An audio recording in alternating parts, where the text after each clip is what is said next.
আজকে সেই জায়গাগুলোতে যাব যেখানে আমার ছোটবেলার অনেক স্মৃতি রয়েছে। ছোটবেলায় আমি যেখানে পড়াশোনা করেছি এবং যেখানে আমার অনেক সময় কেটেছে সেই জায়গাগুলো আপনাদের সাথে শেয়ার করব।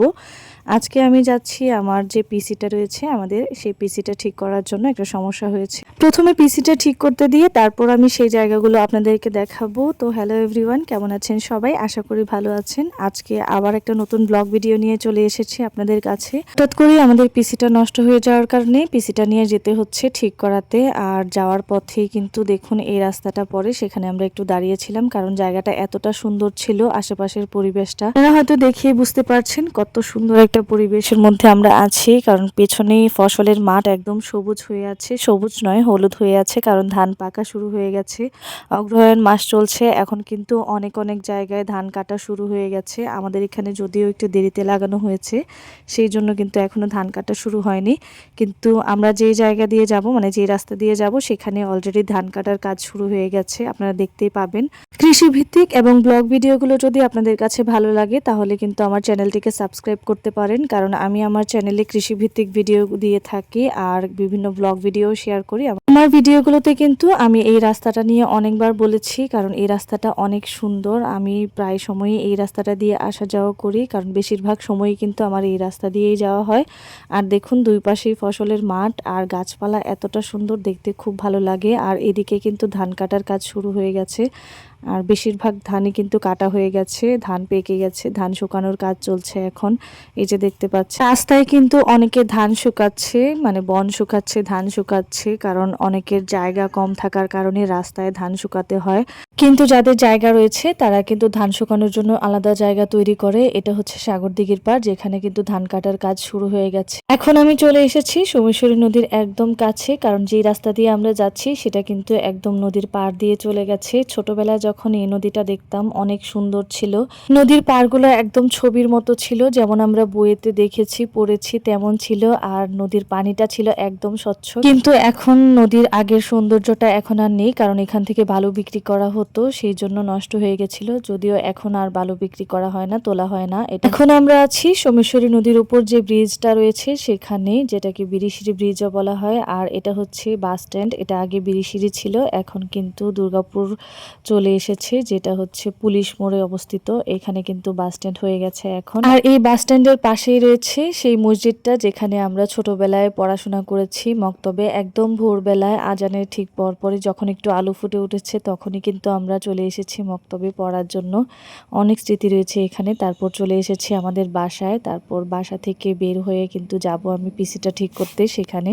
এই তো পিসি ঠিক করার জন্য দোকানে চলে এসেছি। পিসিটা দিয়ে দেখছিলাম যে আমার মোবাইলের কাভার পাওয়া যায় কিনা। আর আমরা যে দোকানে গিয়েছিলাম সেখানে কিন্তু পিসি বা মোবাইল ঠিক করার পাশাপাশি কিন্তু মোবাইলও বিক্রি করে বা বিভিন্ন ইলেকট্রনিক জিনিসও তারা বিক্রি করে, সেগুলোই আমি দেখছিলাম। আমার ভিডিওর শুরুতেই কিন্তু আমি বলেছিলাম যে আমার ছোটবেলার স্মৃতি বিজড়িত স্থানগুলো আজকে আপনাদেরকে দেখাবো, মানে আমি যেখানে পড়াশোনা করেছি এবং যেখানে আমার অনেক সময় কেটেছে সেই জায়গাগুলো আপনাদেরকে দেখাবো। তাই আমি পিসিটা দিয়ে তারপর রওনা দিলাম। সময়ের সাথে সাথে কিন্তু সবকিছুই বদলে যায়। আগে শহরটা যেমন ছিল তেমন আর নেই, কারণ অনেক উন্নতি হয়েছে এই শহরের। আমার ছোটবেলাটা এই শহরে কেটেছে, তাই আমি এই শহরটা খুব ভালোভাবে চিনি। তারপর আমি চলে গেছিলাম বইয়ের দোকানে, মানে আমার বাচ্চার জন্য বোর্ড কিনবো পরীক্ষার জন্য, তারপর খাতা কলম সেগুলো কিনতে হবে, সেগুলো আমি দেখছিলাম। আর যেই দোকানে আমরা এসেছিলাম সেটা কিন্তু আমরা যখন ছোট ছিলাম তখন থেকে অনেক পুরনো একটা দোকান, সেখানেই আমি চলে গেছিলাম, কারণ এখান থেকে আমি সব সময় কিন্তু বই বা খাতা কলম সবকিছু কিনি। কিছুদিন পর আমার মেয়ের পরীক্ষা শুরু হবে, সেই জন্য তার জন্য একটা বোর্ড কিনতে হবে, বায়না ধরেছে, সেই জন্য বোর্ড দেখতে এসেছিলাম। বোর্ড দেখতে এসে কিন্তু অনেকগুলো বোর্ডই এখানে বের করেছিল, কিন্তু সবগুলোর মধ্যে আমি একটা বেছে নিয়েছি। আর দেখুন এখানে অনেক ধরনের জিনিসপত্র কিন্তু ছিল। এই লাইব্রেরিটা স্কুল এবং কলেজের কাছাকাছি হওয়ায় কিন্তু অনেক ভালো বেচাকেনা হয়, এখানে অনেক চলে, কারণ এটা একদম স্কুলের কাছে বা আশেপাশে যে কলেজগুলো রয়েছে এটার কাছেই এই লাইব্রেরিটা। আর আমরা যখন ছোট ছিলাম স্কুলে কলেজে পড়েছি তখন কিন্তু এখান থেকে খাতা কলম বই সবকিছু কিনেছি।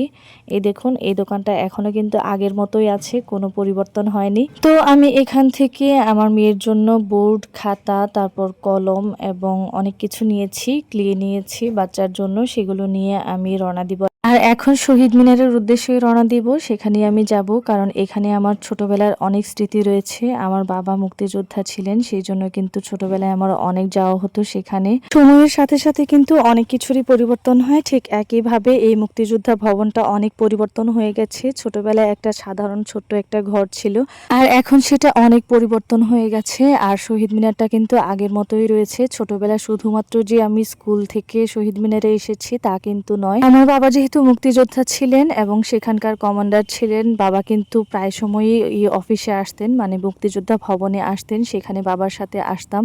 আর অনেক সময় আমার এখানে কাটতো ছোটবেলায়। তাছাড়া কিন্তু 16 ডিসেম্বর, তারপর 26শে মার্চ, 21শে ফেব্রুয়ারি, সেই দিনগুলোতে বিভিন্ন ধরনের অনুষ্ঠান হতো এই জায়গাটায়। সেখানেও কিন্তু রাতের বেলা আমরা আসতাম বাবার সাথে।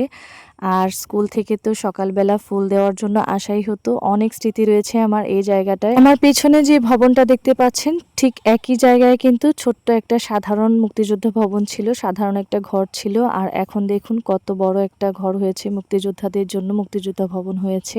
তারপর আমি ভিতরে গিয়ে কিন্তু আমাদের অনেক মুক্তিযোদ্ধা আঙ্কেল ছিলেন, তাদের সাথে দেখা করলাম। অনেক ভালো লাগছিল, কারণ বাবার সাথে যেই সময়গুলো আমি কাটিয়েছি সেই সময়গুলোর কথা মনে পড়ে যাচ্ছিল। তারপর মুক্তিযোদ্ধা ভবন থেকে বেরিয়ে আমি চলে গেলাম আমার সেই স্কুলে, যেটাতে আমার ছোটবেলা কেটেছে। মানে ছোটবেলায় হাসি কান্না খেলাধুলা সবকিছু কিন্তু আমার এই স্কুলে। আর এখানে যে শিক্ষকরা ছিল তাদের মধ্যে কেউই আর এখন এই স্কুলে নেই, কারণ প্রত্যেকেই অবসরপ্রাপ্ত হয়ে গেছে। এখন যেমন দেখতে পাচ্ছেন অনেকগুলো দালান রয়েছে এখানে, আমাদের ছোটবেলায় কিন্তু তেমন ছিল না। একদম একটা শুধুমাত্র দালান ঘর ছিল, আর ছিল টিনের ঘর, সেটাতেই কিন্তু আমরা পড়াশোনা করেছি। আর এত সুন্দর ছিল পরিবেশটা সেখানে। আমাদের এই স্কুলের পাশেই ছিল মহিলা কলেজ, একদম একটা দেওয়াল পার হয়েই কিন্তু মহিলা কলেজের ওয়াল ছিল। এটা ছোটবেলায় কিন্তু খোলা ছিল, দেওয়াল ছিল না। সেখানে গিয়েও আমরা খেলাধুলা করতাম, মাঠটা অনেক বড় ছিল। এখন যেহেতু মহিলা কলেজ এবং স্কুলের একটা দেওয়াল তৈরি করা হয়েছে মাঝখানে, সেই জন্য কিন্তু স্কুলের প্রাঙ্গণটা অনেকটাই ছোট হয়ে গেছে।